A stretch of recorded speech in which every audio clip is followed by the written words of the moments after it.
আসসালামু আলাইকুম। সকলে কেমন আছো? আশা করি সকলে ভালো আছো। আজকের এই ভিডিওতে আমি দেখাবো eFootball পয়েন্টসে যে প্লেয়ারগুলো এড করছে, সেগুলোর একটি প্লেয়ার আমি নিয়ে এই ভিডিওটি সাজিয়েছি। সেটা হচ্ছে লুকা মডরিচ। এই প্লেয়ারটাকে তোমরা এক্সচেঞ্জ করে নেবা, ঠিক আছে? এক্সচেঞ্জ করার নিয়ম হচ্ছে প্লেয়ারে এক্সচেঞ্জ করলে কিন্তু তোমার অবশ্যই Konami আইডি থাকতে হবে, ঠিক আছে?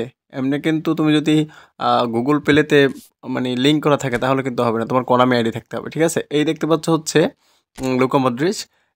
একে ট্রেনিং করলে তুমি জাস্ট অটোই করে দেবা, ঠিক আছে? কোনো বাড়তি কোনো ম্যানুয়াল কোনো ট্রেনিং করতে হবে না, জাস্ট অটো করে দেবা এটা যখন তুমি এক্সচেঞ্জ করবা, ঠিক আছে?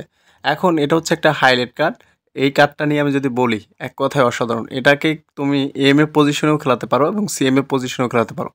আমি এএমএ পজিশনে খেলাবো, কারণ হচ্ছে এখান থেকে দেখতে পাচ্ছ লো লফটেড পাস আর টাইট পজিশনটা কিন্তু একেবারে জোস। তারপর হচ্ছে লং রেঞ্জ আর শট করতে পারবে, ঠিক আছে? তার জন্য কিন্তু এএমএফ অথবা সিএমএফেও খেলতে পারো, যেহেতু ও পাসে অনেক ভালো, ঠিক আছে? দেখতে পাচ্ছ long range shooting, one touch pass, rising shot, throwing pass, weighted pass, outside colour, এগুলো থেকে অনেক ভালো, ঠিক আছে? এই জন্য তুমি এমএফ পজিশনেই খেলাবা। এমএফ পজিশনেই কিন্তু মদ্রিচ অনেক ভালো। তারপর হচ্ছে যে জিনিসটা আমি তোমাদেরকে বলবো, সেটা হচ্ছে এটা কোপা আমেরিকার একটা প্যাচ। এই প্যাচ ফাইল তোমরা ইজিলি ইউটিউবের ভিডিও থেকে তোমরা ডাউনলোড করতে পারবা। এই প্যাচের ভিতরে বাংলাদেশ সহ অনেক নিউ নিউ জার্সি রয়েছে, নতুন বল রয়েছে, সব কিছুই রয়েছে, ঠিক আছে? এবং চাইলে তুমি কিন্তু এই মদ্রিজকে এক্সট্রা মানে এডিশনাল ট্রেনিং করাতে পারবা, ঠিক আছে? তাহলে এই কার্ডটা কিন্তু তোমরা কেউ মিস দেবা না।